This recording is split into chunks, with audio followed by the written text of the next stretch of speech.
Welcome on in, Inside Black and Gold. Steve Geller, Jeff Nowak coming to you day after Saints preseason finale. And man, oh man, Jeff, I don't know if you can hear the rattling or you've seen the rattling, but there's just a ton of talk about you-know-who. Oh, yeah. Oh, yeah. No, that's the wrong. No, that's the other rookie. That's the rookie we didn't see. We wish we saw him. Yeah, we got so many good sound effects. We could have like a soundboard for this podcast just based on like rookie catchphrases. We'll put our producer on it. Yeah, let's do that. But no, yeah. So this is a live edition of Inside Black and Gold. I wanted to do it live because this is cut down week. Some teams do it early, some teams wait. So I didn't want to record something and then by the time I edit it and get ready to post it, there's like 10 cuts made and suddenly we're not talking about that. So this is at least a way to like bridge that gap because the Saints are typically a team that brings it down to Tuesday.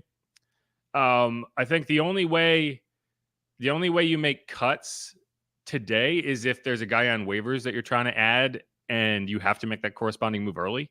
So we'll find out because some teams did make claim or make roster changes yesterday. I don't know. The timing is weird. They might not be. I think Atlanta did, right? Yeah, but at the same time, like they might not go through until Tuesday. So I don't know. We'll have to see. But either way, Saints have 28 cuts to make, not just 27. They have 28, and that's because Charlie Smith is technically the 91st player on the roster right now. So when you're kind of adding it all up, you do have to weigh like if and when, which I think they will cut Charlie Smith, and we'll talk about that a little bit. Then there are still 27 players to cut. So there's actually one extra that you have to consider this year. But we'll get into some of that. I don't want to talk too much about it, but we'll get into it in the third segment. We're going to do a mailbag, and I figure a lot of the questions will be about who makes the roster, who doesn't. That'll be in the final segment. This is going to be a little different than our typical post-game podcast, just in the sense that I want to spend the entire second segment talking about the quarterbacks and the backup battle and what we saw from Spencer, the hype train, and the insane level of hype that's around Spencer right now. And, he earned it in this game. Did he earn it in the week 2 game? Probably not. He definitely earned it in this game. So we'll talk a good bit about that. We'll talk about Jake's day, which, it's tough. I haven't got a chance to go fully through the film yet, just because, the game happened 24 hours ago and there's only so many hours in a day. But his day's kind of weird to look at because some of the I would argue his 2 best plays were plays that didn't count. And not necessarily because what he did, because, a guy stepped out of bounds or a holding penalty, whatever. So we'll talk about that in the second segment. So stay tuned for that. We're going to do the 3 up, 3 down studs and duds segment here, but we're not going to talk about the quarterbacks. We're going to talk about everybody else in this first segment. So if you're watching and you're like, I desperately need to hear about Spencer Rattler, we will be talking about it plenty in the second segment. The first segment, I want to talk more about who hurt their case to make the roster, like who went into this game with a chance to solidify their kind of argument for why they should be on the roster and fell flat, and guys who did the opposite, guys who needed a big game, needed a really strong performance to justify why they should be kept around, and they did that. So first, Steve, what was kind of your main takeaways from the game? I know you talked to Bobby for a good bit after. He was all over the place, but he's always got some takes. So what was kind of your kind of initial read off the game? Well, first off, seeing the first team offense of the Titans going against second team defense of the Saints was pretty painful. Yeah, I think what I tweeted was like, my main takeaway from that opening drive for the Titans was that your starters are starters for a reason. Right. I was even asking Bobby, I'm like, is this really bad? And I mean, how much can you grade off of guys going against first team offense? And he's like, obviously if this is NFL caliber talent you're facing here, so if you can't make it, then that tells the people a lot about that, the coaches a lot about you. Yeah, I don't think to me it's not necessarily like, hey, I'm going to penalize these guys for not having a great day against the Titans starters, but I will look at it as you're talking about missed opportunities. That's an opportunity for these guys to go out there and show like, no, I can hold up against the starting caliber NFL talent on another team. They didn't really do that. Guys like Joe, like one of my downs is the depth cornerbacks in general. I didn't think that any of them really put a stamp on that game and said, keep me, I need to be here. Joejuan Williams, I was a little excited to see, and I think he underdelivered, at least in coverage. He's a big dude. He can make a tackle, like he's 6'3", but in coverage, he got burned a few too many times for my liking. Rejjon Wright, we talk about really quick. I thought he had a pretty strong camp overall. I think he was in a position to make the practice squad, and he had a foot injury that looked significant to me based on his reaction. I didn't talk about this on the broadcast because I know that, they don't want us to get too in depth on injuries in terms of like the personal conversations that are happening coming off. I've gotten in trouble before, so I understand completely. Yeah, and there's not a ton of value in that, but just for perspective, when he came off the field, he was getting worked out on the sideline. He had his shoe off. He went into the injury tent, and you could hear him like screaming, and not necessarily in agony, but in like, I can see my NFL career dissolving in front of my eyes right now. Like, this was a massive opportunity for me, and if this is a season-ending kind of surgery type deal, that might be the end of his NFL career. Like, you don't know if you're going to get another shot if you're Rejjon Wright. He was crying, like he had tears on his face when he came out of that tent. And again, he didn't look like he was in a ton of pain. But like when you're a player, coming off the field, whether you have the type of injury that's going to be, I could play through it, I can come back in a couple of days, versus, this is going to be cut me open and fix it kind of deal. Yeah, at least his initial was, I'm fucked right now. Exactly. Like you could see it on his face. He knew. And for a guy like, hey, like he had a chance to come out of this game, make the practice squad, stick around, maybe get chances throughout the season if there are injuries, get paid, continue to develop. Now it's like, I wonder if, hey, maybe they can put him on IR, do right by him, and he can keep getting, checks, right? But we'll have to see. Either way, that's a bummer for him. And I don't know, like Rico Payton had a really nice moment on a blitz, and he got through and he executed it well. But there is a caveat of like, teams don't typically blitz in the preseason. Like, you don't see much blitzing. You see very vanilla schemes, and the Titans were very much not ready for that. And it was a funny moment because the next Titans defensive series, they sent a slot blitz, and it was kind of like, oh, we're blitzing now. All right, let's see how you like it, because I think it is kind of in the preseason, it's like, there's no rule that says you can't blitz, but I think it's kind of like, okay, we're not gonna blitz you, so you don't blitz us. Like we're just working our stuff here. But once you send a blitz, then it's like, all right, I see where we are. Let's do this. So I just thought that was funny, but still, it was nicely executed. It was well timed. He made the tackle. He didn't get a penalty. Those are important details, right? Like when you have a quarterback dead to rights in today's NFL, you have to be very careful as a defender as to how you make that hit, how you land on the guy. If you can come off it, you have to avoid his head. You have, and he did all of those things. So you give him credit for that. And generally speaking, if I had to pick one depth DB that I like, it's Rico, in terms of, I've seen him develop like exponentially this camp in terms of where he was to start and where he is now.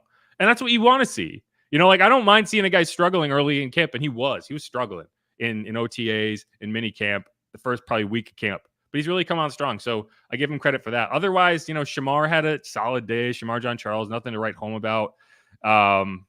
There's one other guy that I'm missing in the DB room. Mac McCain got burned on a touchdown. Who was trying to think who else? Oh, Rejjon. Yeah.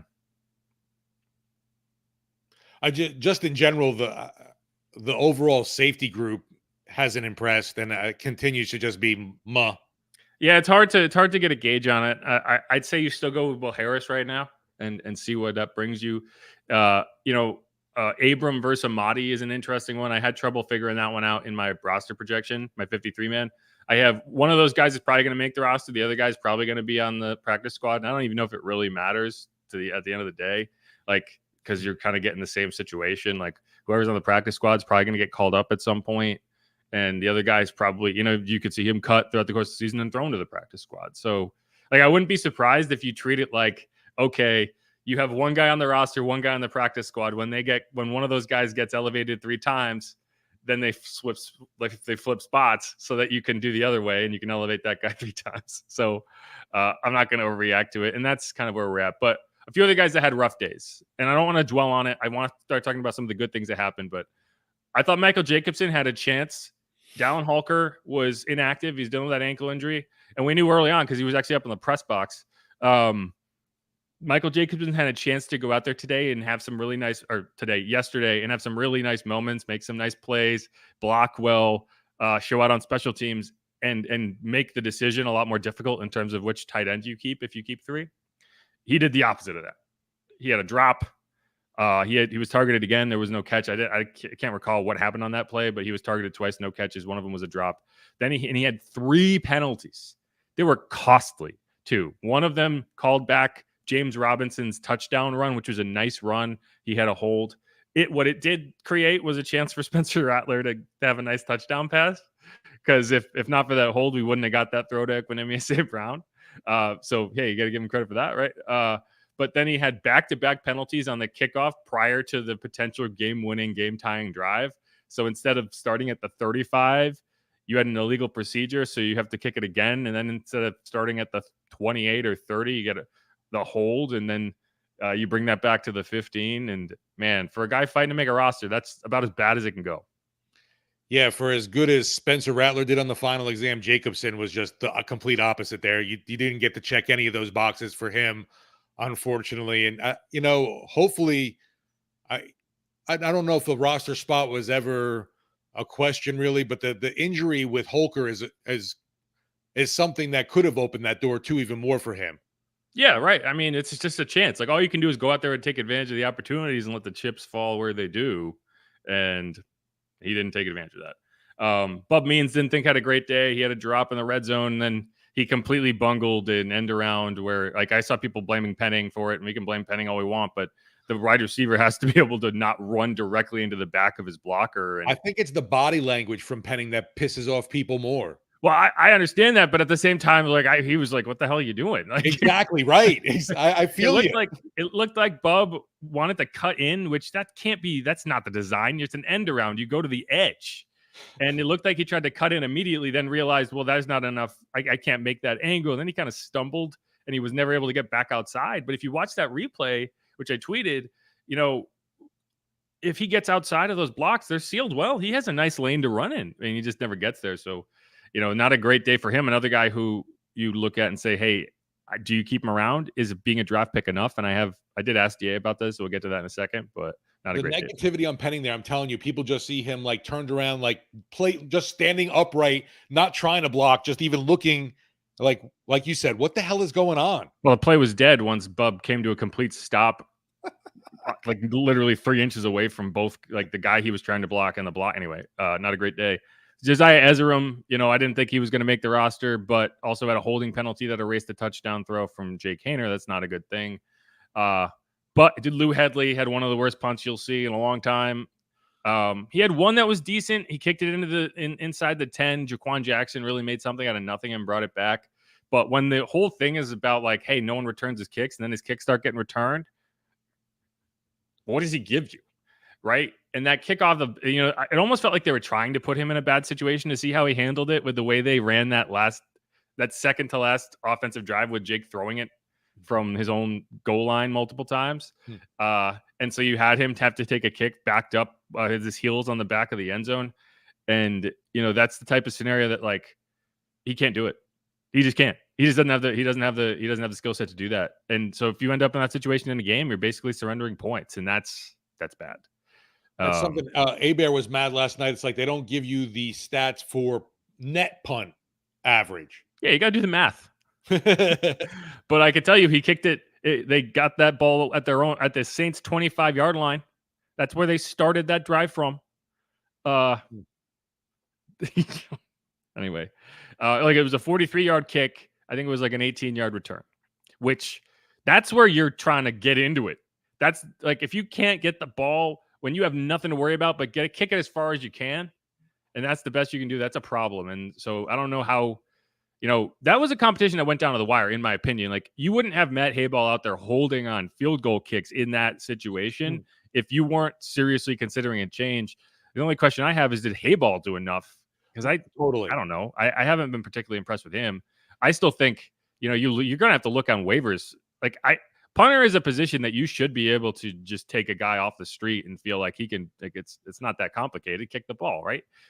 So I still go back to, and I had somebody say like Presley Harvin sucked on the Steelers, but like, was he worse than that? I don't know. So, and I like Lou Hedley. I like Matt Hayball. I just think there's no excuse for going into a season not believing you have one of the 32 best kickers when there's only 31 other teams. And I don't think the Saints have one of the 32 best punters right now. No, like you've mentioned with with Hayball, there's been no moment for him really that I've seen say, oh, he can overtake Headley. And so, yeah, it makes you wonder. I'm like, well, shit, is the punter even on this squad right now? Yeah, I don't know if he is. He had that 61-yard punt against the Cardinals, so he does have the leg. But the kick since that point, it's almost like he's gun shy, like he's worried about kicking it too far or not playing. Like I almost think that like he's gotten into his own head a little bit, but we'll see. Either way, not great. Final one that I'll mention before we do some stock up players is Isaiah Foskey, and he played basically the entire game. I think he had a half sack, so at least he got on the stat sheet. He had a couple tackles, but DA was asked about him, and I think this is important what he says in terms of, okay, is Foskey going to get cut? And I think that whether you agree with DA or not, the way he's talking about it here makes it pretty clear. My overall view is I think he's taken a step forward, and yet I think there's still some things that he's got to improve on. I think, there's some things that he could potentially help us, in the passing game some. I certainly see a vision for this guy helping us on special teams. And so I think you still have a young player that still needs to develop. But I think he's taken a step forward from where he was, at this point last year. You're talking about players that maybe were drafted versus UDFAs. Is it possible to separate that in terms of, the investment versus? Well, look, I think this. I think you come into it probably with a little bit of a leg up, being that you were, a draft choice. But at the end of the day, we've got to evaluate what we see, and you have to be able to go out there and earn it, and so I guess probably if there was, using a baseball analogy, I'd say probably the tie goes to the runner. So if you spent assets to go and draft a player, and there hasn't been anything that's really created a separation, then you probably get a little bit of the benefit, as being a draft choice. But really the reality is we've seen a lot of practices, we've seen a lot of game action, and we're going to base our evaluation based on that. So a couple things. One, I think that the Saints are still dialing in their sound equipment a little bit in the press room because it doesn't sound great. Two, I always find that tie goes to the runner thing funny because that's not actually a rule in baseball. Like there's no such that doesn't actually, like, if you are tied, they're just going to call it one way or another. That's not actually anything that exists in any baseball rule book. But I do think so. When you're talking about a second round pick going into year 2, you're not going to cut a guy because he's struggling. You're just not. And I actually thought DA was pretty honest there. I expected him to be like, no, everyone's on the same playing field and everyone has to do what you do. And he did admit, like, yeah, I mean, if there's draft investment, you're going to be a little bit more patient with a guy than if he was a UDFA. That's just a fact, right? And it's the same thing with Kendre Miller. And, it's funny because we're talking about Foskey and Kendre, and they're in two very different ways. Like, one guy has been available and he's out there doing the work, and coaches have been pretty vocal that they've seen him take steps forward in practice, and we just maybe necessarily didn't see it in the games. You're not going to cut him. He's your 5th defensive end, and you're not going to keep 4 defensive ends. Like, you do want that depth. But no, it's frustrating to not see more out of him. That said, one of my pet peeves is, like, you got to give guys time to develop. I get so exhausted by this idea that, well, he's not good right away, so just cut him and find literally anybody else. Like, now you're investing time. Now there is no one else right behind him right now. Well, it's the thing. It's like, it's not like he's a starter. He's a guy that you're trying to, develop. And is he where you would hope he was? No, but that doesn't mean you cut a guy. It just doesn't make sense. I mean, a guy, what are you going to do? Put Lalos on the roster instead of him? I mean, you could, but I guess it's just like hurt. He's under contract for 2 more years, and you're going to figure it out. I do kind of feel like year 2 should be guaranteed to a top 3 round pick. And it's very difficult. Like, you have to really just not performing at the high enough level is not what gets you cut in year 2 as a second round pick. Right. It would have to be a lot deeper than that in terms of the coaching staff has quit on you and you are not there's more to it that gets you're late. Cut. You're not showing up for meetings, you're whatever kind of thing. There's a lot more, right? Right. If you're doing everything right and just struggling in the games, that's not enough to get you cut as a second year player if you're a high draft pick. Right. And people might say, well, that's stupid, but that's just, I'm just telling you what reality is. Foskey's not getting cut.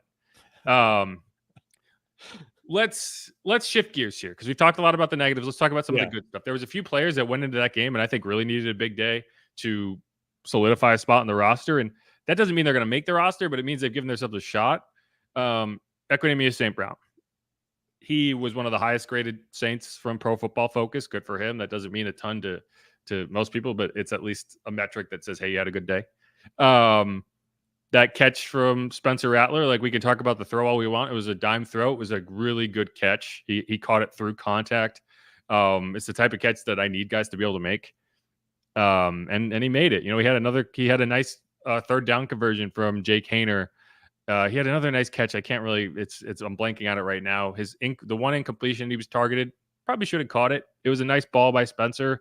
I don't think he located it early enough and it fell incomplete, but I thought he had a solid day.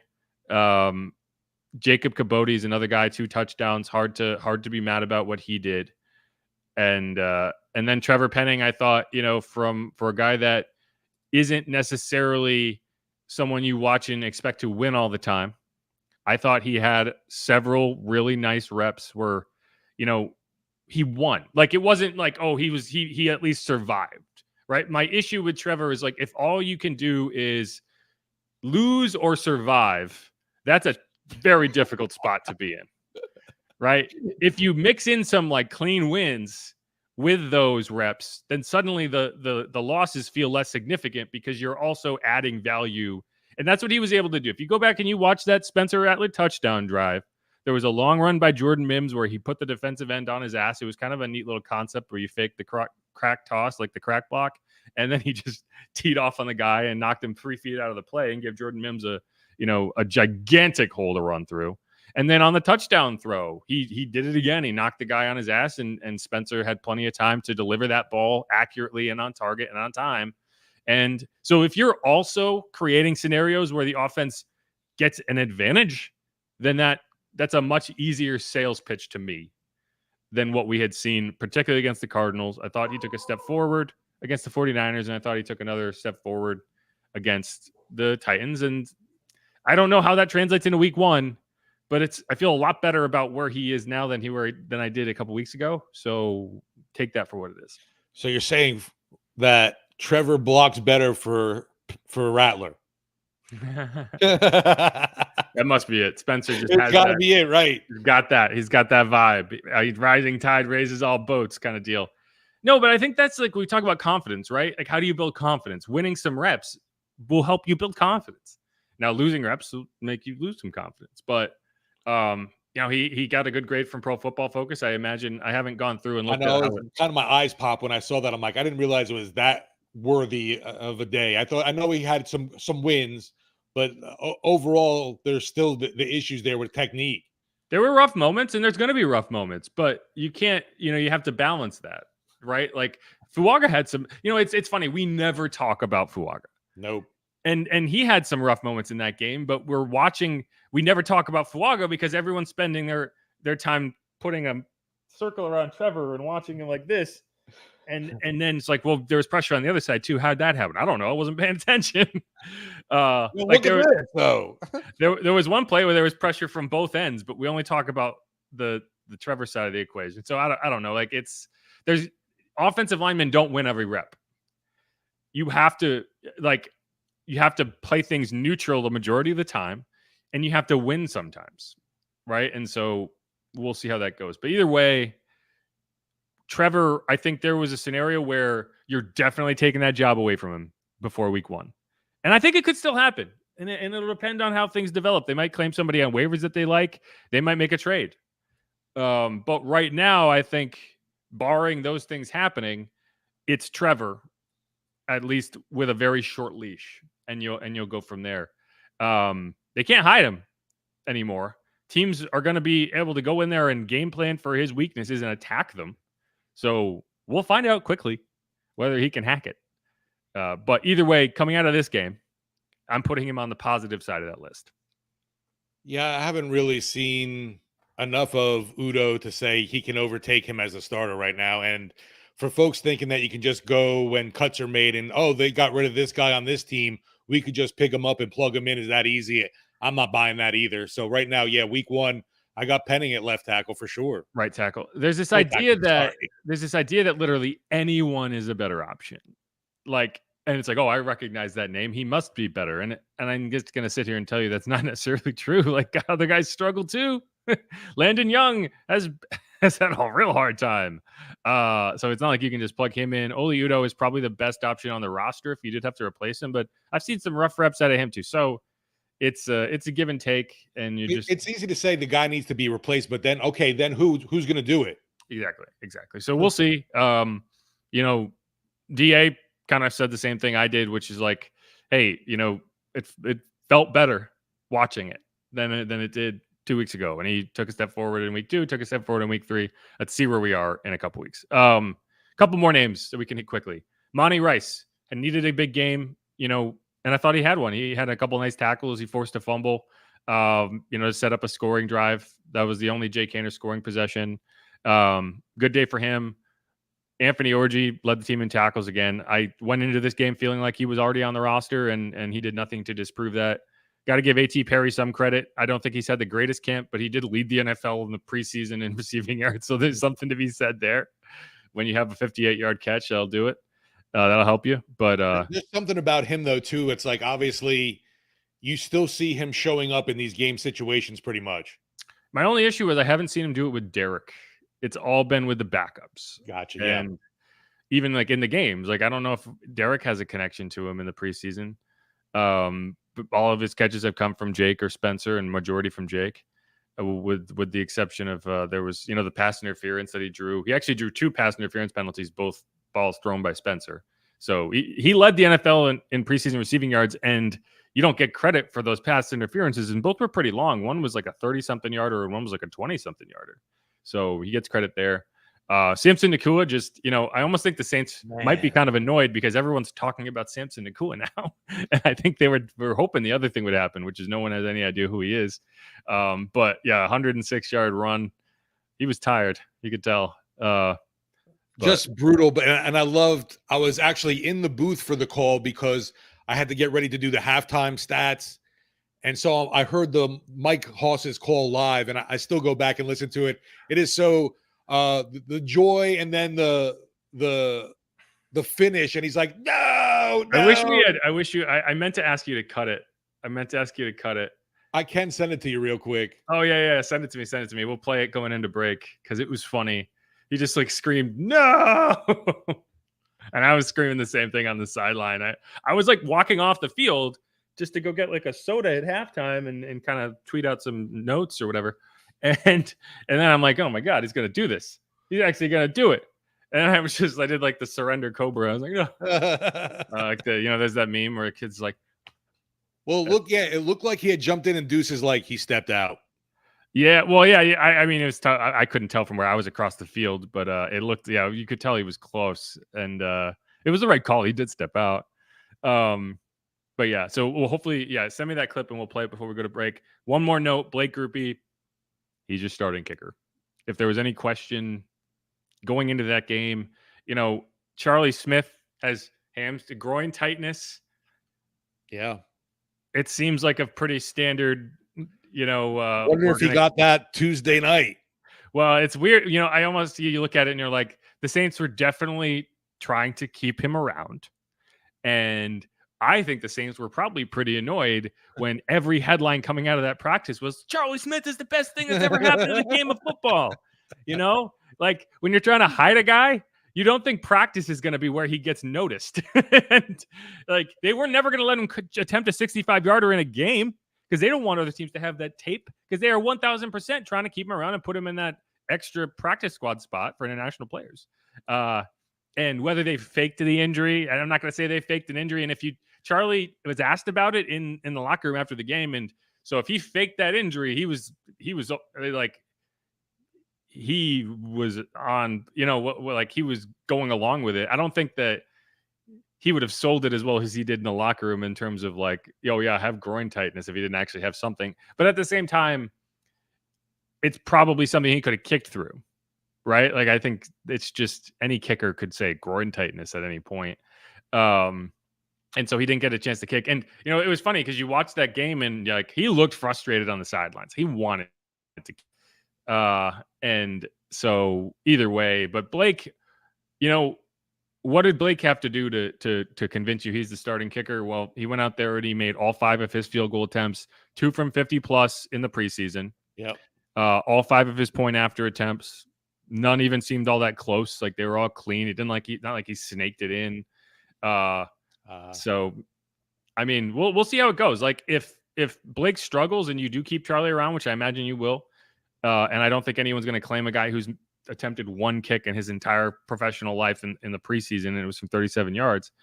If Blake struggles, you have the option to say, hey, let's try out Charlie. And you can actually elevate him the same way that you would in other players. So you don't even have to sign him to the active roster the same way that a team might if they were going. So we'll see.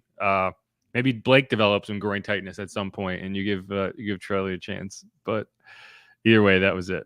I agree with you with after Tuesday night, I think not just the NFL world, like the folks, the fans even knew who Charlie Smith was, going, wow, look at this dude belting one from 65 yards, and was like, shh, everyone's not supposed to know. Yeah, right. And he didn't kick on Friday in the dome. Right.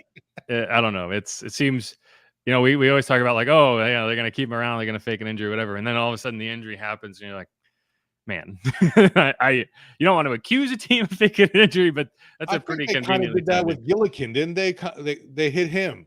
Yeah, and then he was your kicker the next year, and you moved on from Morstead. So, right. Either way, so we're gonna play this Nakua clip, and one of the funny things about this, it kind of, to me, it's connected to Charlie in the sense like Sampson said that when Darren sent him out there to field that kick, he was like, I didn't even know why he was sending me out there because it was like 58 yards. That seems like a reasonable NFL kick, right? Like why would we assume that he would be short on this kick? And I think it's because he spent way too much time around Charlie and watched this dude make 65-yarders look routine.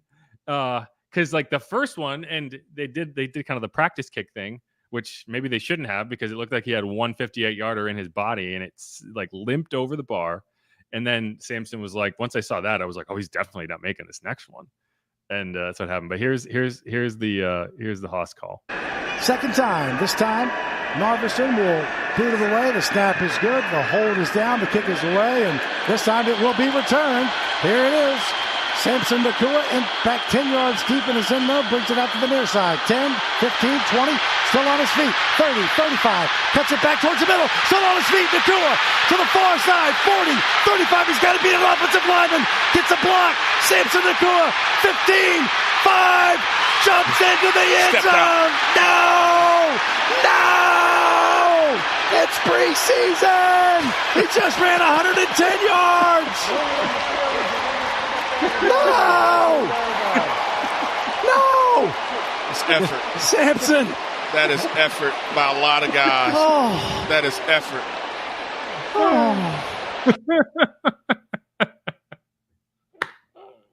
It kind of reminds me. It's just perfect. It reminds me a little bit of the John Carney miss. Oh my Lord! Right, obviously way less meaningful because it was preseason, but it was a similar reaction because I think Jim Henderson's call and that was like, "No, how could he do that?" Like he didn't even say what happened. He was just like, "How could he do that?" Anyway, but no, that was a good call by Haas. I enjoyed listening to that live. It was funny watching it because I hear the call in real time as it's happening, so I'm getting that narration as I'm watching the play happen. So my reaction is also like so exasperated as Mike's yelling in my ear, like, no! Anyway, it was a fun moment. And Sampson, he's an effort guy. He's an effort guy. And he was joking that like his family's going to tell him he's the slow one now because he ran 106 yards to be told he's slow, even though he says he knows he's faster than Puka. I was going to say, I've heard him before in the press conference at training camp that he was like, I'm faster than my brother Puka. Well, he's got a tape on him now that shows, well, you might be faster, but you also ran out of gas. Right. Right. And it's I do, if you go through Twitter, like go search Nakua on Twitter and count the number of tweets that go Samson Nakua parentheses Puka's brother. Oh man. It's very clear that's what, like, you cannot reference Samson without pointing out that he's Puka's brother. Otherwise it'd be like the immediate question would be, is he Puka's brother? 100 times. Like Adam Schefter tweeted it, and that's literally how he tweeted it. It was Samson Nakua, Puka's brother. Anyway, but all right. That was our up and down segment. It was a long one. Obviously, we have not got, there's some things we didn't talk about, and that's what we're going to talk about exclusively in this next segment. Quarterbacks, baby, rattlesnake. Gotta love it. Gotta love it. At least we have something to get excited about. The crowd was into it. The crowd was into it. So say that for what it is. But all right. This is Inside Black and Gold. If you haven't subscribed yet, please do that. I'll even change it so you can see Steve's name on the video because I just realized I hasn't been there this whole time. That's Steve. You can follow him at Steve Geller, WWL. You can follow me at Jeff_Nowak. You can follow the show at Saints_pod. And you can check out the latest news, notes, and analysis on WWL.com. And without further ado, we will be right back. Who dat?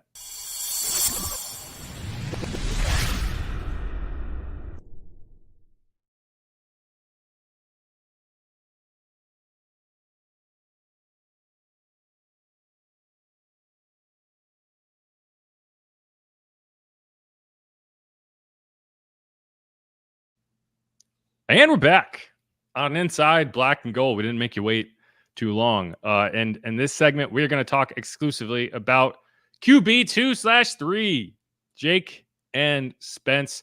I'm Jeff Nowak. He is Steve Geller, WWL. That's not your name. He is Steve Geller. That's his Twitter handle. I just read it. As I was saying it, I was like, why am I saying this? But I couldn't stop. I was too far gone. Anyway, I'm just constantly working, so it's just become part of my name. Anyway, Steve, so you hosted the postgame show, yeah, right? And I never have time to listen to. I catch it on my drive home, and then I get home and I start transcribing interviews, so I don't listen. I can't listen to the entirety of it. But what percentage of callers / texters would you say were calling / texting about Spencer Rattler in the postgame?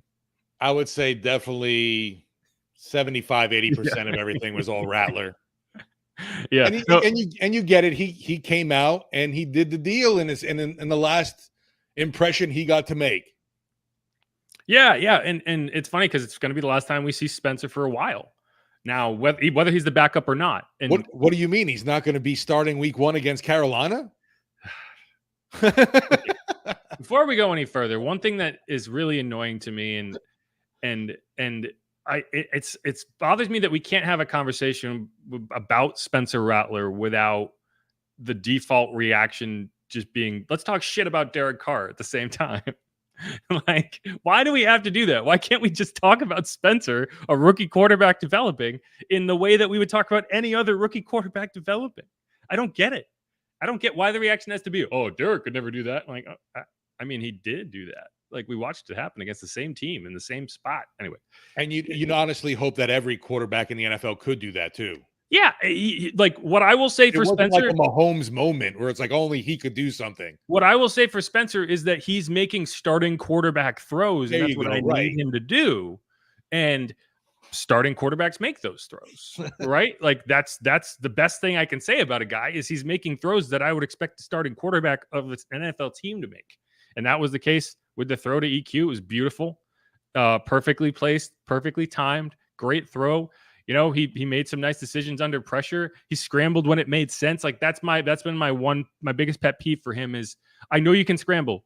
I'm not telling you not to scramble, but I need you to do it a little bit more judiciously and save it for when it's more valuable. Like, save it for when it's a third down and you just need 4 yards. That's what he did in this game, right? Save it for when you're in the red zone and you want to create a more manageable situation and it doesn't make sense to try to squeeze a ball in to an area where it might get tipped up and intercepted. Like, don't put the ball at risk if you can steal 8 yards. And that's what he did, right?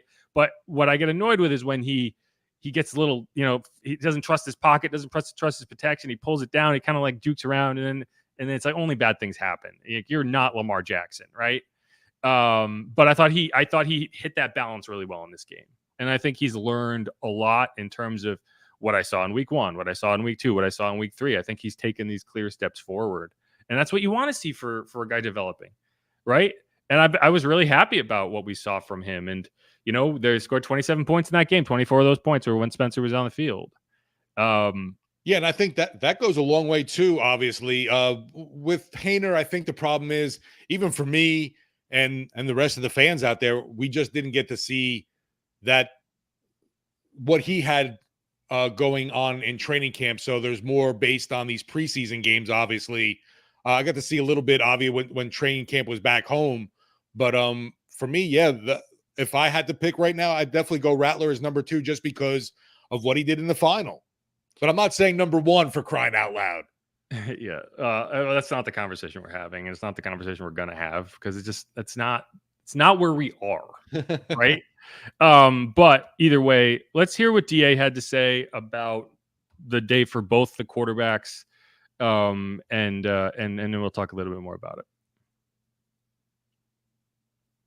Did I not? I guess I didn't export that. That's annoying. Anyway, we don't have it. I cut it. I must not have hit export on it. But no, he basically said, yeah, Jake's had a really strong last 10 days in practice. Did we see it in the game? No, I don't think we did. Now, were all of the decisions terrible? No, right? There's a balance that you have to strike when you review a preseason game, because you can make really good plays that get undermined by something else. And it's not necessarily always going to be well, the play didn't work the way we intended, so bad play by the quarterback. That's not really, in a regular season game, you're not taking those caveats. You're not looking at a play that didn't work and saying, yeah, but the quarterback did it right. I don't think that's what you're doing. Whereas in the preseason, when you're evaluating this way, you kind of do have to do it. And there's 2 plays that stand out for Jake, who I would say had some rough moments, particularly that final drive. It was very frazzled. I wasn't a big fan of how he handled it. He had a bad ball security moment where he fumbled Josiah Ezram. He didn't fall on it. He should have fallen on it because you can't advance that anyway. But he fumbled the ball. It got recovered. But there was 2 moments that, I thought were really good for him that you won't see in the stat sheet, which one was on the opening drive. Both ends got destroyed, right? You had both defensive ends coming in unblocked, basically. And Jake stepped forward, he extended, and he found A.T. Perry on 3rd down for what would have been a 1st down. It was called a catch on the field. They overturned it on review because his heel came down out of bounds. And, I heard Deuce talking about this. It's a finicky rule in the NFL where you don't have to get your full foot inbounds. If you get both toes inbounds and kind of fall, you're fine. If your heel comes down, your whole foot has to be in bounds. And so that's why it was overturned, because he got his toes in, but then his heel of his second foot came down, and that they'll call that out of bounds. If you just toe tapped and fell, it would have been a catch. Either way, the quarterback made a really nice play. It's not going to count, right? Touchdown. Yeah, that was tough. I'm glad you explained it there, because when I even saw it, I'm like, man, that's a catch. Yeah, it's stupid. But it's if your foot comes down, it has to be in bounds. It doesn't. You don't say well, his toe came down first, so it doesnit count. That's how the rule works. That's why they overturned it. Now the other play was the touchdown throw to A.T. Perry. Both these plays went to A.T. Perry. It was a nice play. Again, Jake extended it, found A.T. in the end zone for what would have been a touchdown. There was a hold on the right tackle, Josiah Ezram, and it got called back. Either way, those are 2 nice plays. So when you're reviewing it as a team looking at it, you're going to probably say, well, those were nice plays by the quarterback, even though they didn't count. And then you ended up in 2nd and 20, and that's a really tough situation, and you ended up kicking a field goal. That said, Spencer's day was far and away better. And there were moments where, what the difference to me was when Spencer had opportunities to make big plays, he made those big plays, right? That throw to A.T. Perry, he was under pressure. It was underthrown a little bit, and we can quibble with that if we want. But when you have a guy breathing down your neck, get the ball out there and let the guy make a play, and he did. It wasn't a touchdown because A.T. had to kind of wait on it a little bit, but he got it down to the 2-yard line. Jacob Kabodi bowled in the next play. So, I'm still counting it. And I'm not holding that against the guy, but I do think it's important to remember sometimes the throw isn't perfect, but we can still not freak the hell out about every throw that's not perfect. There was a couple other really nice moments, right? Like he evaded pressure well. And just generally speaking, like 7 for 13 for 105, a couple drops baked in there. I think if you don't have the drops, you're talking, probably 10 for 13 for 150 in that range, a touchdown, 4 scoring drives.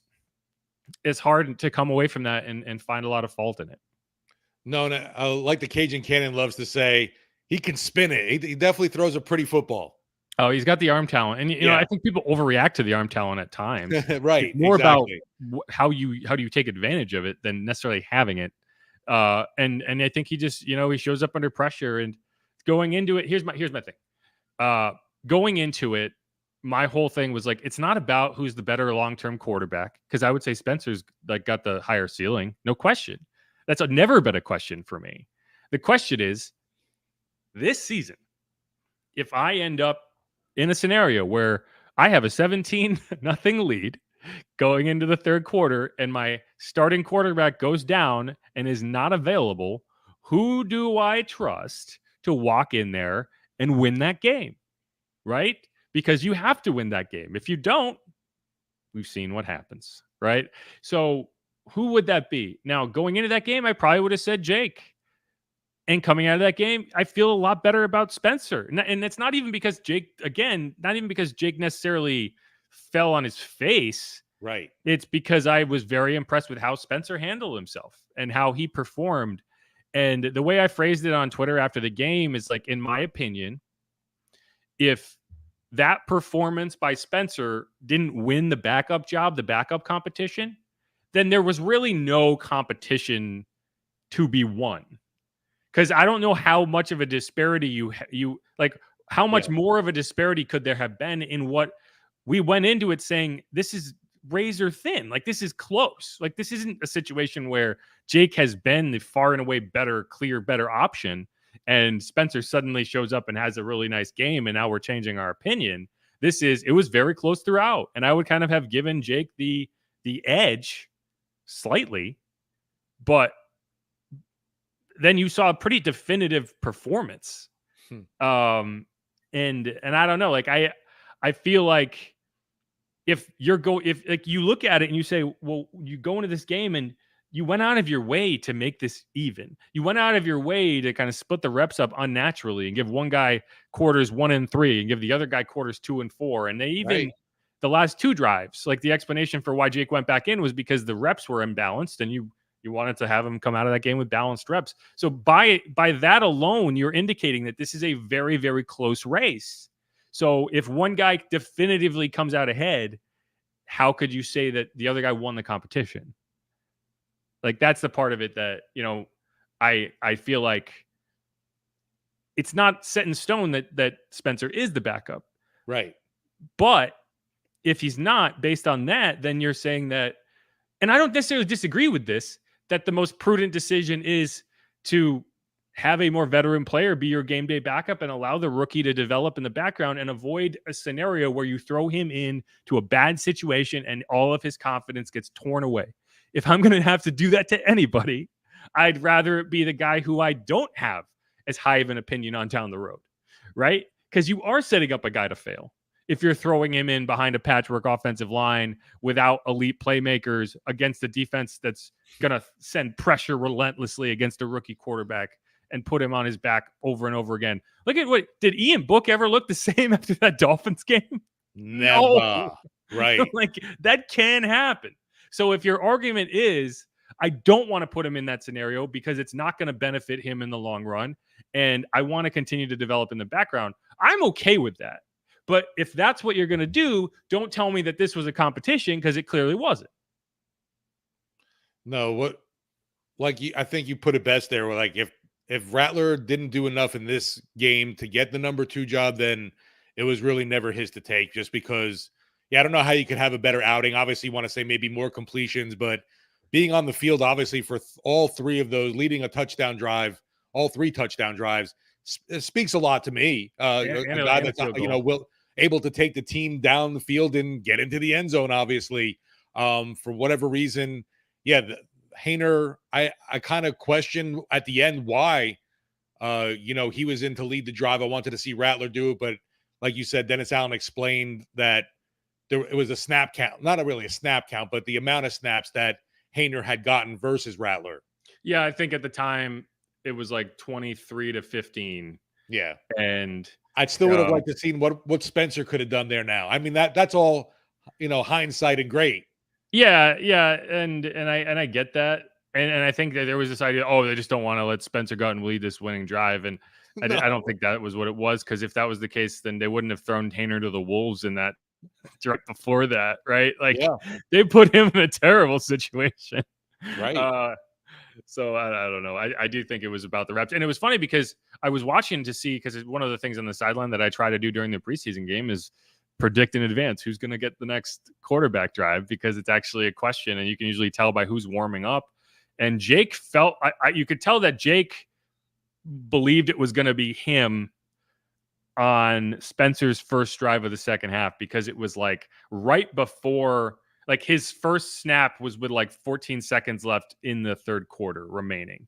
And Jake was like, well, it's still the third quarter, so this is going to be mine. So you did make that turn early, because you were like, well, we don't know how long this drive is going to be, so we're going to give it to Spencer so that he's not shortchanged. So I think it did make sense. And if you're the coach, you're like, well, we did shortchange Jake on what would have probably been the balancing drive. Because typically the fourth quarter is going to be longer than the third quarter. You use timeouts, you're balancing the clock a little bit more.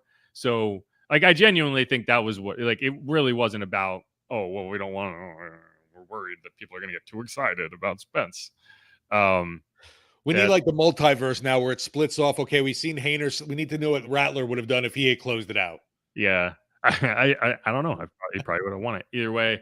And there was like, and that's when I say, like, there was opportunities to be had. There was that throw to Samson Nacua that, I would say Jake overthrew a little bit, right? If he finds Samson on that, and he had to dive, probably shouldn't have had to dive. If he finds Samson there, then his day feels a lot different, right? So it's really that close, and that's why when you're balancing a quarterback competition, you have to look. It's really easy to look at it and see it as just results based, and when the coaches look at it, they're going to see it as decision based. And did you make the right read here? Like, you can read a play wrong and still have a successful play, right? Like that. But if you're not reading the play right, then that's going to be a negative. And we just don't know what the reads are and what they're trying to do, especially in real time. Like the Equanimeous St. Brown throw, and this isn't me saying that it was a bad decision, but Spencer said that's not where the play was designed to go, right? So when you're a coach, you're looking at that and saying, was he correct in throwing the ball here?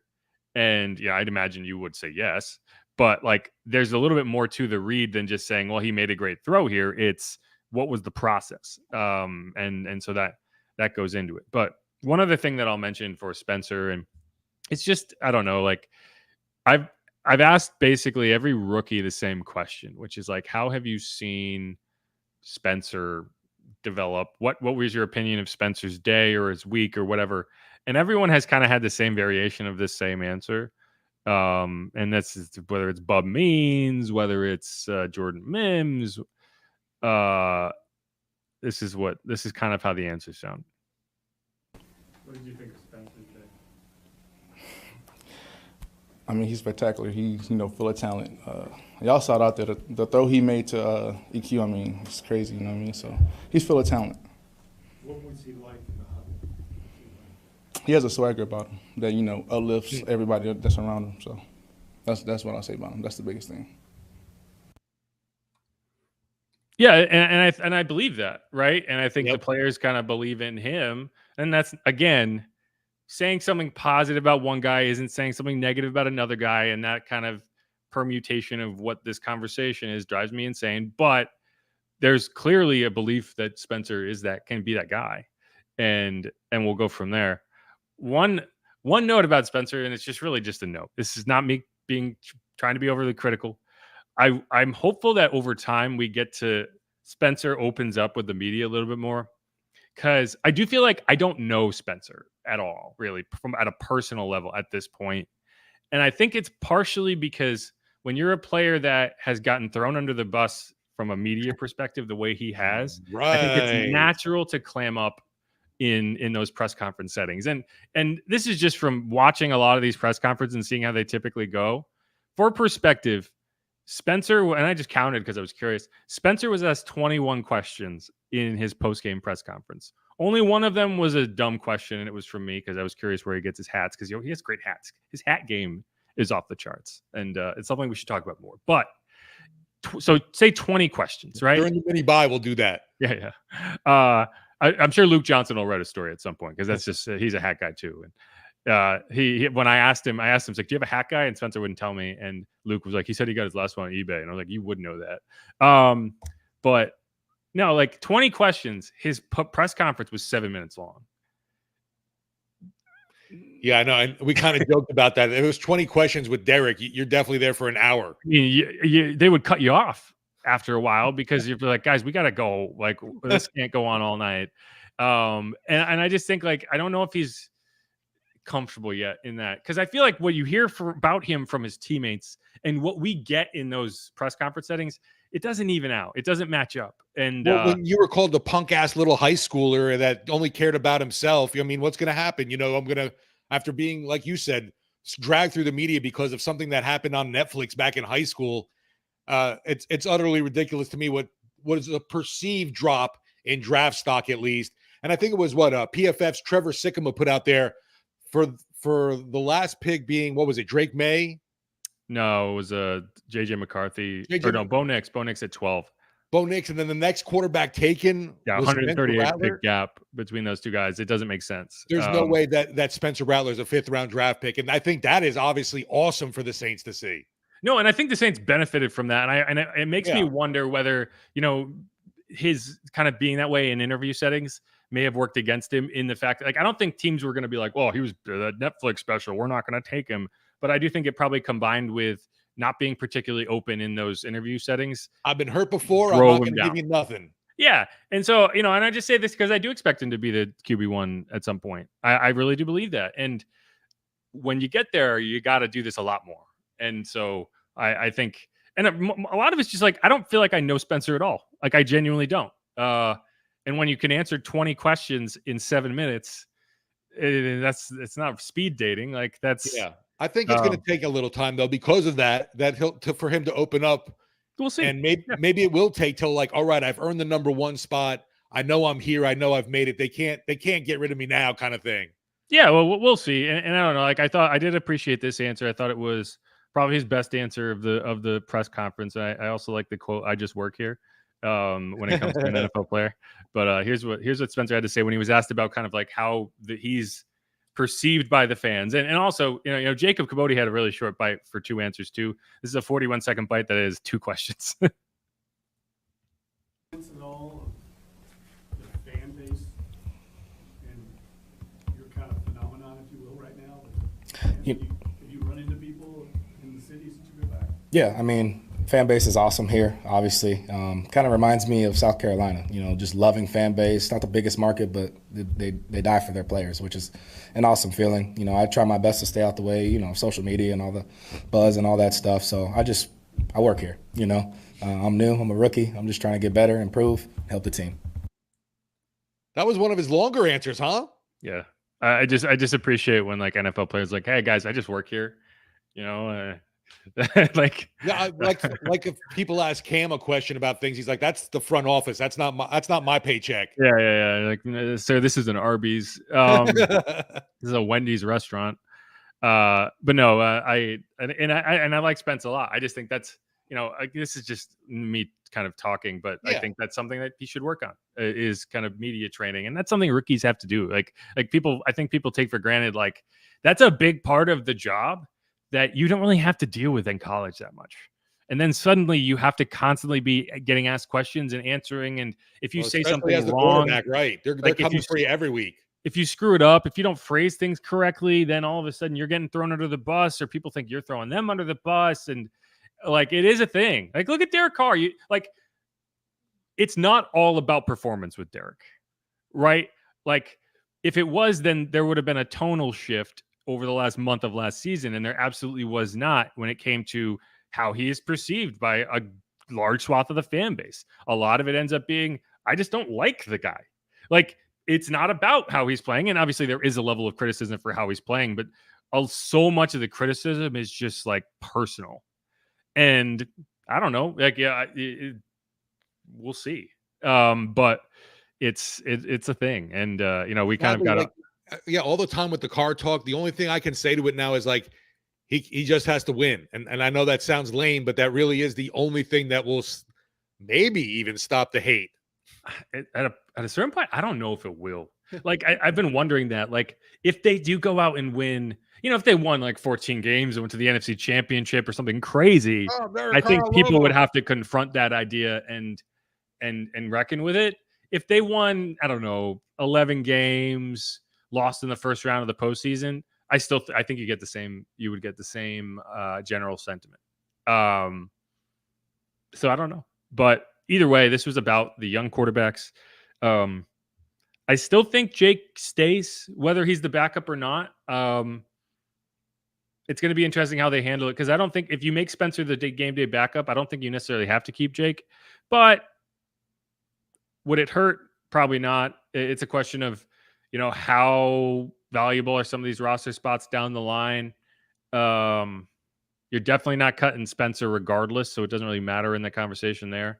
And I think, I'd like to have that kind of depth option. If, say, Carr does go down, then suddenly I not only have my guy who's going to fill in, but also the guy who's going to back him up. And I think there's value there, whether you have him active on game days or not. So you have that emergency third quarterback option.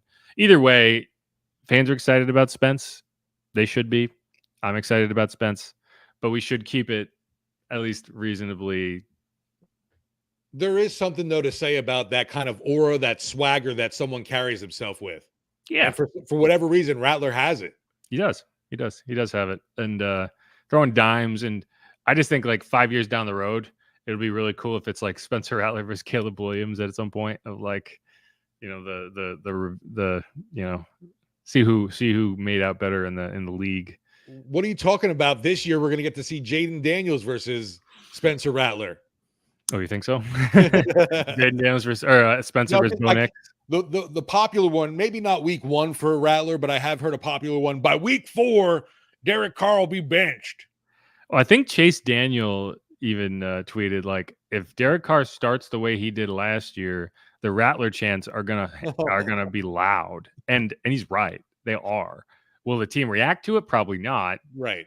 But he's a 1,000% correct that if this season starts off slow, if you start 1-3, even if the quarterback's playing well and you start 1-3, every incompletion is gonna be like, right. Give what me if? Spence. I don't even know. Maybe they'll just start making rattlesnake noise. That would be fun. If like the crowd just starts going like, yeah, they'll just bring like little. I don't think you can bring noisemakers in. Little like little hand clappers. Like that would be. If the entire Superdome. Here's the deal. If the entire Superdome can agree that in order to call for Spencer Rattler, we all need to synchronize little rattlesnake noises, and they did that, and we got like 50,000 people going like, put them in. Actually, everyone could put it like some kind of sound effects thing on their phones now and probably have that. Yeah, synchronize it. Yeah, if we can get like 40,000 people doing it, and I'll endorse it. Make the change. Do you know what do snakes have? Is it a nest? Is it a hive? I don't know. They lay eggs. I know they lay eggs. Yeah, right. I don't know if it'd be like the Rattler hive, the Rattler nest. Well, I mean, you would call it a hive regardless of whether it's a snake or not, because Rattler does have a hive, kind of like there was a Jameis hive or like a Lonzo Ball hive. Those existed. There's an Ingram hive. Man, there's a Brandon Ingram hive, that'll come after you if you say anything negative about him on the internet. And good for him, somewhat, I wish I had a hive. But yeah, I mean, we could probably come up with a catchier name for Spence. I'm just looking now. Where do rattlesnakes live? I think they would live in a hole, like a burrow of some kind. They're just telling me now location, not an actual. where do rattlesnakes live? I don't know. Where what are they indigenous to? Right. Australia is really going to be a popular destination. Phoenix. Well, when we went golfing in Orange County, there was this like snake signs like don't go in near the snakes. Maybe that's where he lives. All right. I think that's all we have for this quarterback segment. Are you ready to move on? Yeah, I've even seen this like a den, some have called it. Yeah, I think a den would be the word, but like a snake den. Yeah, I've heard that. I've heard snake There we go, den. right there. Gregory with coming in late. Snake fellas. Snake den fellas. Yeah, snake den. That makes more sense. That makes more sense. There you go. The Spencer Rattler snake pit. The snake pit. Yeah, that too. Duh, Yeah. Indiana Jones. Yep, the snake pit. Yeah, they're coming out of the snake pit. Yeah, I like it.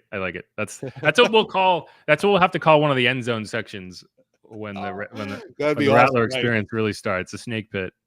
It sounds kind of negative though, so I don't know. It's just nasty. I'm sure he'd love it. But all right, let's wrap this segment up. We're going to come back. We're going to answer some questions out of the mailbag. This is Inside Black and Gold. I'm Jeff Nowak. He is Steve Geller. This is another edition of Lunch Pods. Or I don't know. This just seems to be working out. We got a good number of people in here, so maybe this is something that people do like to do in the middle of the day as they're sitting lunch. I don't know. I don't know what you guys do. I don't. But I appreciate everyone hanging out. If you have any more comments, questions, throw them in the feed. We'll get to as many as possible. This will be a slightly longer break because I'm going to go in there and star as many as I feel is appropriate. And otherwise, we'll be back shortly. This is Inside Black and Gold. Who dat? Stick around.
And we're back on Inside Black and Gold. I'm going to yell real loud to wake Steve up. Is that an actual rattlesnake? Yes, I downloaded the sound effect. Boom. All right. I dig it. All right. We're off to a hot start here. A hot start in the mailbag segments. We got Robert Krause, who did want us to know a rattler snake pit. I dig it. Or a snake den. We could go either way. I do like the snake emoji. I need to use that more on Twitter because anytime you have an emoji that works for a player, like I don't think there's a hill emoji that works, right? Like I usually use the that was with Mike Thomas. That's for a good while. one for Taysom, right? Yeah, but anytime you have an emoji that works for you, you're already like 10% cooler in my mind. And then we'll go from there. I don't have to like search for the fleur de lis in there. But all right. We had a Black Tool here. It's his name. He says a bread basket throw. That's what it was. It was right in the bread basket for Equanimous. Nellyville was Purdy. Nellyville says, love you guys. Who dat? Thank you. Love you too. Carl Dunn says it's a you gotta be kidding me. That was the Jim Henderson call. I gotta give Haas credit. That was a great call. All right. Like it's one that I wanted to replay it because it was it's really good. And as a radio guy, I think it's tough because you can't plan for that stuff. You really can't. Like you just have to react and you have to do it naturally. And if you're trying to come up with catchphrases and it doesn't work, and it has to be natural, and you can tell when it's not. And I think he nailed that one. Just the exasperation of it was totally right. You could just tell he was spent too by the end of it. Right. Carl Dunn again here. A more serious one. Rico better be on the roster or we riot. Rico Payton. He's got a fun name. Pittsburgh definitely. State. Anyone named Rico for sure. You know the mascot for Pittsburgh State? No, who is it? What is it? It's the Gorillas. Oh, that's nice too. Yeah. I like that. Anytime you can be called an ex-gorilla. It's you know, and he's the Division II school, right? Like, and we talked about this, like, if I can't remember if I said this on the podcast or if I said it on the radio, like, if you had asked me the first week of camp to name like the 10 players that I'd cut, that like just based on performance, who gets cut right now, if you had to cut him, he'd be on that list. Like he was struggling. And again, like that's why I think it's important to not overreact to what we see early in camp, especially for young players. Because like I'm sure that first week of camp for him, that first mini camp session, the OTAs, everything was moving 1,000 miles an hour. And for some guys, it slows down. For some guys, it slows down fast. For some guys, it takes a little while. And I feel like the speed at which he has gotten up to speed, I don't know why I'm overusing the term speed here, but I've been impressed with. And so I don't know how many cornerbacks you keep. And that's the question, is how concerned are you that Kool-Aid McKinstry and Marshawn Lattimore missed time? Marshawn was on the sideline for the game. That doesn't really mean a ton. A lot of guys were on the sideline for the game. But at least the positive, there's a sighting. But Kool-Aid was not. I didn't see Kool-Aid. Right. So I don't know. Take from that what you will. Kool-Aid was on the sideline for the first 2 games because he was playing in them. So we'll see. But if you are concerned that maybe, I think Marshawn, the plan is that he's going to be out there week 1, and so I don't think from a roster perspective you'll be reacting to it in that way. But Kool-Aid, I think there is going to be a bigger question of exactly how long does it take him to get back, and do you have to carry another cornerback on the roster just for numbers? And so the question becomes, if you do, who is it? And if it was me making that decision, it'd be Rico. You could make a strong argument that Shamar John Charles is a better option. Rajon Wright would have been a good option. I don't think he's going to be available now, and you'll figure it out. But no, I think I've been impressed with Rico, and it's a good story. Like anytime a guy shows up D2 and is, I think he was like the most targeted guy in preseason, and he held up. So I agree. I like what I've seen. A note with Kool-Aid, a little concerning because Dennis Allen's pretty upfront typically with injuries, and him being able to, I forget which press conference recently, if Kool-Aid would be available week 1, he was very vague on that. Yeah, I mean, I don't know if he's, I mean, I think it's or just, maybe he just doesn't know either because he's going through not the going to get one thing recovery process. Yeah, sorry to talk over you. Sorry, it's all right. No, well, one thing that is, I think DA has learned over the first couple of years, because he has learned some stuff, right? Like I think he's different now than he was in year 1, is to not try to give timelines when he's not 100% sure on it. Because we saw that with Mike Thomas, and everyone was like, well, why is he lying to us? And I'm like, I don't think he was lying. I think he was just giving you the information as he understood at that point, and it changed. Or he just, and so what he's done in response to that and is not give timelines at all. Like, I'm not messing with it. Like, we'll see. Our hope is that he's back, but you'll go from there. And so I don't know. I don't want to overreact to it because we just don't know, but we'll see. Student says, who do you think will be in for running back? And I assume that means like making the roster. I still think Jordan Mims is the guy. Yeah. I thought all 3 running backs had a solid day. Jacob Kabodi, I think, really cemented, hey, I'm going to be on the practice squad, definitely, with that performance, and we'll see.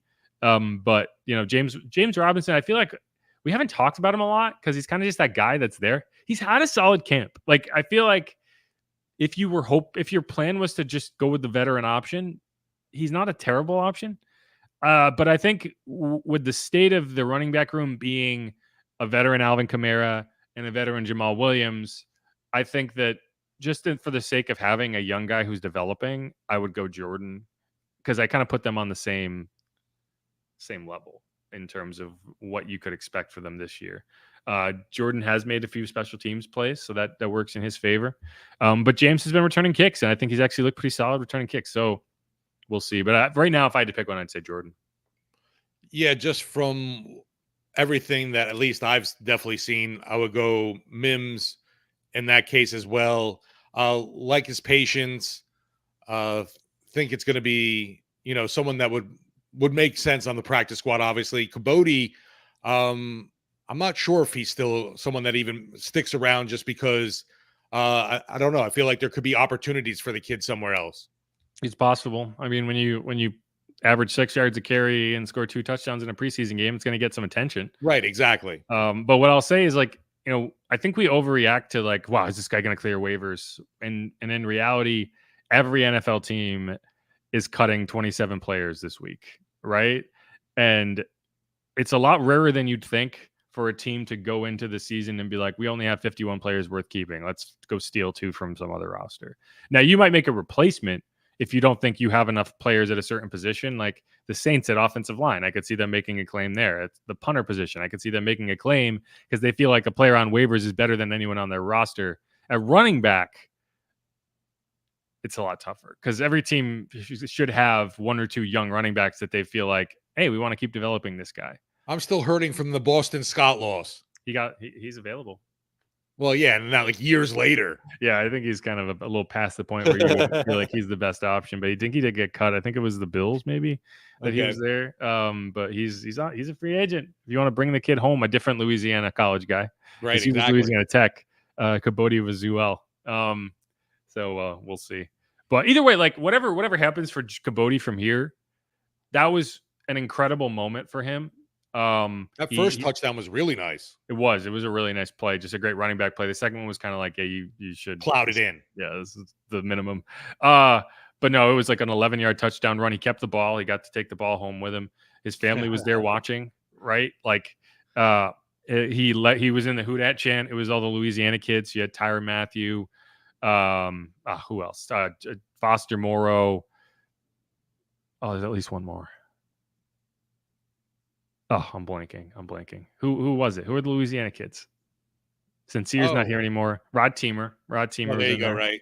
And then there was probably one more. But like to be part of that, like he grew up as a Saints fan. He's from Baton Rouge, so to be able to be in that, to score 2 touchdowns in the Superdome, to get the ball, like regardless of how the rest of his career goes, he's going to remember that the rest of his life, right? He's going to have that highlights package saved on his phone, I'm sure. So. It's just cool for him. You love to see that for players in the preseason because that's what it's about, right? It's about these guys getting a chance and delivering on it. What's crazy is nowadays you can save everything to your phone. We even learned Demario Davis is doing that. Yeah, Demario Davis is saving like 12-year-old scouting reports from when he was first drafted to the Jets. And that was a funny moment. We didn't really talk about it much, but yeah, he even gave the guy credit because he was like, the guy was spot on. Like, not a bad evaluation, right? Yeah, if that's probably a cool moment if you're the guy who wrote that, because I don't. It's like you're working at like at a bank now, and you're like, oh man, I guess I should check it out. I think it was Bleacher Report, but let's keep going. Stu Dent, another one. Would you cut a safety and put a DB for a safety? Now, yeah, I mean. I think you're saying cornerback and like convert a cornerback and say like, oh, maybe Alante can play safety. And he's already made it clear he's not interested in that. He's already taking the hit and saying, I'm a slot corner now. You're not going to then suddenly make him a safety too. Right. I think it's really easy to say that and to say, oh, what if they just try him at safety? I don't anticipate that happening. Worst comes to worst, just throw Taysom in there. Oh no, they sent out the information for the media flag football game. God, what am I going to do? Should I play in it? Do you think I should play in it? It's September 4th. What day? What day is that? It's a Wednesday. How much should I risk life and limb before 4 days before the season? The cool thing is obviously playing in the Superdome. I did catch a touchdown. Well, is it last time they had it in the indoor facility, which is like that's not enough for me. I need a bigger stage. It's going to be in the Caesar Superdome. Yeah. Hey, last time I played, I scored a touchdown. I'm just saying. Just high pointed that thing. I think I played the highlight on here. My leap it gets higher every time I tell the story. Now you're going to have to go back just to see that you're a gamer and you can duplicate that. Yeah. I do not show it in practice. Definitely not. My 12-inch vertical is like, it's like 36 now in my mind. Like every year I get a little, like you gain a couple inches. It's like how my cross country time in high school, every year it gets a couple seconds faster. But anyway, let's get this back on track. Saints for life. And this is an interesting comment question, and I guess people can land on different sides of it. Saints definitely can't keep players any longer that haven't produced or are unavailable. Roster spots are important. Miller hasn't done much. Just seems like this has been a bad draft pick. I mean, I don't necessarily disagree in the sense that, like, yeah, you got to do something. The question becomes, at what point are you developing a player versus at what point are you giving up on developing that player? And it's always too, for me, who are you replacing them with then? What is your option? Like, especially, and what's the role that you're having them fill in the first place, right? If you're looking at Isaiah Foskey and saying, I'm disappointed because he hasn't showed out in the preseason, the Saints are going to look at it and say, sure, but he's the 5th defensive end on the depth chart, and we're going to need him to do special team stuff anyway. And a guy we bring in off the street is going to be asked to do the same thing. So why wouldn't we keep a player that we've been working with and we've been developing and we drafted in the 2nd round? And yes, he was an early round pick that we've invested something into. He hasn't been a detriment to the team in the locker room with his attitude or anything like that. So we're going to continue to try and develop him. I get that. And so you're talking about Foskey. You're talking about Foskey. Foskey, yeah. Yeah, he's talking about Miller. But I think you're having the same conversation about both those guys, right? And to me, there is a difference between a guy who's been there working his ass off and is struggling versus a guy who has not been there and it's all about potential. So, like, I don't think you cut either guy, but I do think that you're a lot closer to on Kendre. And I mean, like, it's not, I'm not exactly, grasping at straws here. We've heard the coach. No, and then like, you want to read body language of people. And when he's brought up, you can kind of tell Dennis Allen's aggravated. Oh, yeah. I mean, there's no question. I can't believe you're mentioning this asshole. I mean, I don't think it's that, but you know what I mean? It's like, yeah, it's his hamstring. I don't know. I wish I did know more than it was just his hamstring. Yeah, no, but I mean, I think what's going to keep Kendre on the roster is you can put him on IR. Right. Because I don't see how cutting him would benefit you. Like, the only benefit you get from cutting Kendre is saving a roster spot. And if you can do that by putting him on IR anyway, it might save you minimally against the cap. I think maybe it'd save you $1 million against the cap, but you're going to have to. If it was a 6th or 7th round pick or an undrafted free agent, that's a different story. Yeah, I mean, you're going to have a 4th running back somewhere, whether it's on the practice squad or whatever. So it's like you're going to have to go out and sign a guy. I don't know. Like, whether you like it or not, you're tied to him still, I feel like. Yeah. Yeah. I think year 2, you eat it. Like, I think there is a difference between year 2 and year 3. You eat it. Right? Like, if this was year 3 or year 4, then I would be thinking about this completely differently. Year 2, like, how many games have we even seen Foskey play in? Like 7? So I don't know. But I do think, like, I don't think you just cut bait on guys just because you're frustrated with them at this point, at this stage. Right. And again, like, so Nico Lalos, is that the guy? Is that like, it's not like there's a ton of options to say, hey, like I said, Tano's still working his way back from injury. Yeah. And you think you're just going to find a DN rolling around that gets cut that nobody else wants that you want? And the fact is, like, they're not going to play to even prove to you that they're, like, you're past the preseason now. So these reps that you're actually getting are not going to be available. Like, you could sign a different guy to be your 5th D end. He's also not going to play unless you have a horde of injuries, which, that's going to be. It happens, but hopefully does not, right? Hopefully not. Carl Dunn would like us to know he agrees there's no such thing as a tie goes to the runner. Ding, ding, ding. Important. Thank you, Carl. Important stuff. But no, I think that's about it. I think that's about it for questions, comments. One guy that I'm still fascinated by in terms of whether he can make the roster, and it's going to be, and I can't remember if we talked about this on the pod or if we talked about it before the pod. I think we talked about it before the pod. Is Stanley Morgan. Yeah, like definitely before the pod, right? Like, it's funny because we've probably talked about Stanley Morgan the least of basically anyone in the wide receiver room. But I think if there's a player that makes the roster and gets the reaction of like, who? Right. How did that happen? Going to be him. Like, we've talked about Mason Tipton a lot. He's not going to make the roster. And it's because he hasn't been available. I think he's a guy you throw on the practice squad and you feel good about. Right. But like Stanley, I think has a chance to make this roster for the same reason Dwayne Washington made the roster for so many years, because he's a special teams guy. And like, I had someone respond, I tweeted that, and I had someone respond like, but he's just a special teams guy. And I'm like, yeah, your wide receiver 5/6. That's what you need. You need a guy who's going to contribute on special teams. Well, and you've pointed out too, it's like, and he's been a pretty decent special teamer. He's been solid, and he's also been a lot more involved than I expected in the passing game. And I don't think that's a sign that, hey, you're gonna feature Stanley Morgan, but it's not like he hasn't been targeted. Like, he's been in with the first teamers when their receivers have been You down. mean like you haven't heard of him, like Shaq Davis?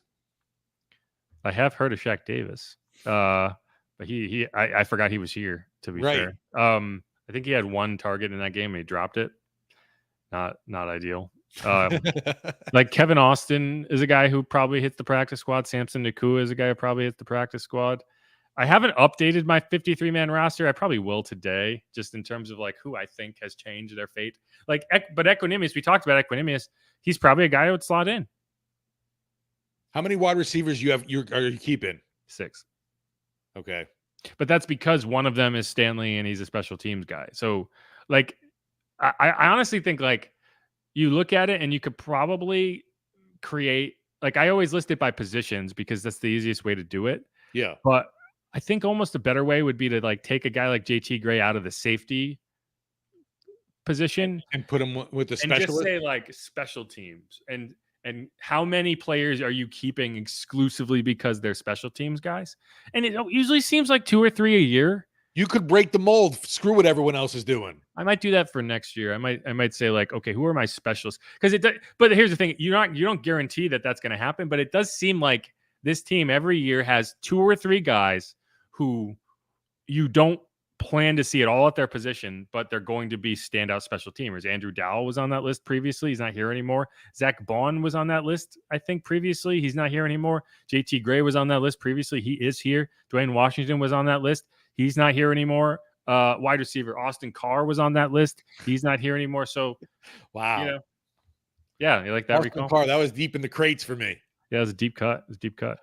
So we'll see. But yeah, if I had to make that list this year, it would be JT Gray, Stanley Morgan, I don't know, maybe Foskey.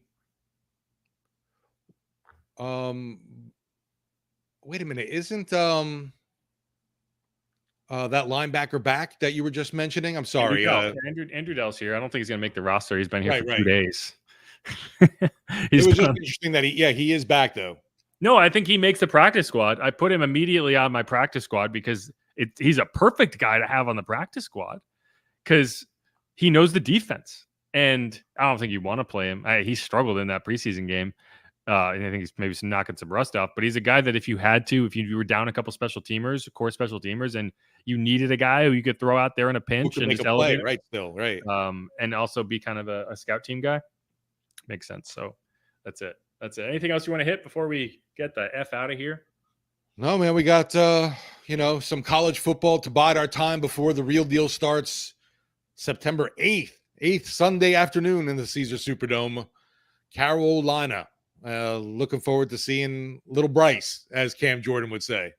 Yeah, it's funny. So LSU's playing USC. Whenever we host with Bobby, we get off on these crazy tangents, and I didn't even intend for it to happen. But I think it was a Jimmy call. Oh no, it was a guy from LA who was calling, and it was like we were talking about how like USC isn't allowed to call, like South Carolina shouldn't be allowed to call themselves USC, right? And it's just funny because we have Spencer Rattler as a quarterback now. Because USC is Southern California, and my wife is from Columbia, South Carolina, so she's like, but USC has been a college longer than California's been a state. And I'm like, okay, Darius Rucker, chill. That's his line, and you just stole that. But because Darius Rucker is a South Carolina guy. But I do think it's funny, and so LSU's playing USC, and Tracy S. She's always here, so I do want to say thoughts on linebacker Mike Rose. Okay, we can hit this. Mike Rose. He's a football player. I tweeted about him during the game. I was like, I'm not sure if Mike Rose is just really big or if it's a neck roll thing. Because I always feel like players who like the Mike Allstott neck roll, they just look bigger and like stronger. I think he's a solid player. I don't know if he's going to make the practice squad, but no, he's a guy who's just going to stick their nose in and make tackles, and I always appreciate those guys. I think he's probably someone who ends up back on the UFL. But there's a lot of these players who are just getting opportunities to put tape out there, and I think he's one of them. And maybe put him on the practice squad, maybe bring him back. I think this linebacker room is pretty deep. I feel like we're getting so many Iowa players on this roster here now. Iowa is a thing. Iowa State for him. You're right. He was a college teammate. Well, not a college teammate of Michael Jacobson, but a college acquaintance of Michael Jacobson, because Michael Jacobson was at Iowa State, but he was a basketball player. And Mike Rose was at Iowa State as a football player. So they were there at the same time. Anyway, that's my thoughts on Mike Rose. I like Mike Rose, but I don't think he's going to make the roster. I do think I do wish more at linebackers would wear those neck rolls, though, because it makes them look scary. No, obviously the linebacker room looking pretty solid heading into this season. I agree. DeMarco Jackson's a good question for it. Is that injury going to cost him a roster spot? Because I think he was going to make it. Now that calf injury has me concerned, but we'll see. Cut downs are tomorrow. Well, that's not true. It's cut down time now. The Saints have to be down to 53 as of 3 p.m. Central Time on Tuesday. They usually wait until Tuesday to make these cuts. So maybe some filter in tonight, maybe not. But that's going to be obviously the next episode of this podcast is going to be breaking down the final 53-man roster. But I don't want to do it Tuesday night. I want to wait a day to see who gets reverted to IR and how that changes. So I expect by Wednesday night. No, seriously. No, that's what Bobby said. He's like, Steve, I'm not doing the show Tuesday, but I'll do Wednesday show. No, because we'll react to the initial 53, and then by Wednesday night it'll be 5 different players on it because you're claiming guys and moving them around. So I think Wednesday night, maybe, or Thursday morning even, is when we'll really be able to react to what the actual 53-man roster and practice squad is going to look like. Because that's the other thing is you can't sign players to your practice squad, at least non-veteran players, until 24 hours after you cut them because they have to clear waivers. So we won't know the practice squad until that point. So we're not going to, just for anyone who's looking for a podcast, I don't plan to do one tomorrow reacting to the cuts immediately. We will have stuff. We'll have content on WWL.com. And if you want to listen to Sports Talk 4 to 8 p.m., obviously that'll be a big topic for both days. And I'll try to pull, for any YouTube watchers, I'll try to pull some hot takes down from Mr. Haber. But otherwise, we'll talk to you later in the week. Thanks everyone who hung out, dropped in a question, dropped in a take, all that good stuff. Told us about snakes. Our audience educated us because I wasn't sure where the hell snakes lived. Have you ever seen that video? It's like one of the early internet viral videos where it's just a guy with like a snake hat on and goes, "Snakes. I'm a snake. I'm a slippery." I might have, but I don't recall it at least. Snake. I'm gonna start tweeting that out every time Spencer Rattler has a big play. I'm a snake. I'm a sneaky, slippery snake. The Rattler Pit. The Rattle Pit. All right. Who dat? Go Saints. Thanks everyone for hanging out. Subscribe. Be easy, y'all. Later, everyone.